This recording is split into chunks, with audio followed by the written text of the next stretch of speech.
Salah satu pertanyaan paling menyakitkan dalam hubungan adalah kenapa aku merasa sendirian.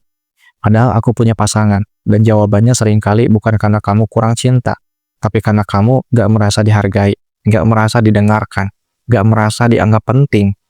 Masalah dalam hubungan itu gak selalu soal pertengkaran besar. Kadang yang paling menyakitkan justru adalah kesepian yang muncul diam-diam.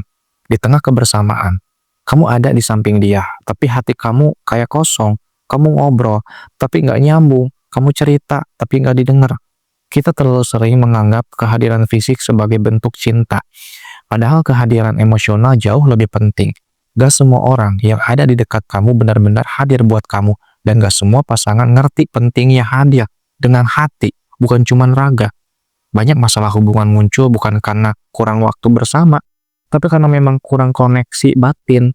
Kita terlalu sibuk ngurusin dunia masing-masing, sampai lupa menyapa hati pasangan. Kita terlalu fokus pada rutinitas sampai lupa makna hubungan itu sendiri. Hubungan itu bukan cuma soal tentang status, jalan bareng atau postingan romantis, tapi tentang apakah kamu merasa didengar, dimengerti, dan dihargai.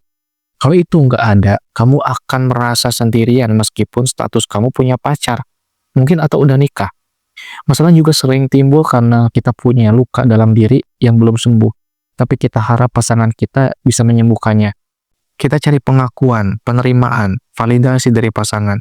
Padahal itu seharusnya kita temukan dulu dalam diri kita sendiri. Kalau kamu belum utuh, kamu akan terus merasa kurang. Meski dicintai, kamu akan terus merasa takut kehilangan, terus curiga, terus overthinking, dan itu akan jadi racun yang bikin hubungan berat. Bahkan untuk pasangan yang paling sabar sekalipun. Jangan jadikan pasanganmu sebagai penolong utama luka lama kamu. Karena hubungan itu bukan ruang terapi. Kalau kamu masih membawa trauma lama tanpa disadari, kamu akan mengulang luka yang sama ke orang yang berbeda. Masalah besar dalam hubungan kadang datang dari hal yang kelihatannya tuh remeh. Gak ngejawab chat, lupa ngucapin selamat, gak peduli pas kamu lagi down. Tapi justru dari yang kecil-kecil itulah perasaan mulai hambar. Karena cinta yang besar bisa rusak oleh sikap kecil yang terus diabaikan. Dan kita sering gak sadar bahwa pasangan juga manusia. Kita terlalu berharap dia jadi sempurna, selalu ngerti, selalu peka, selalu kuat. Padahal bisa jadi dia juga lagi capek, lagi bingung, lagi berjuang dengan dirinya sendiri.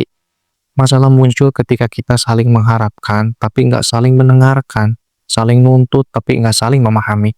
Hubungan jadi ajang tarik-menarik ego, bukan lagi tempat saling pulang dan rasa nyaman. Kita juga sering lupa bahwa bahasa cinta itu beda-beda.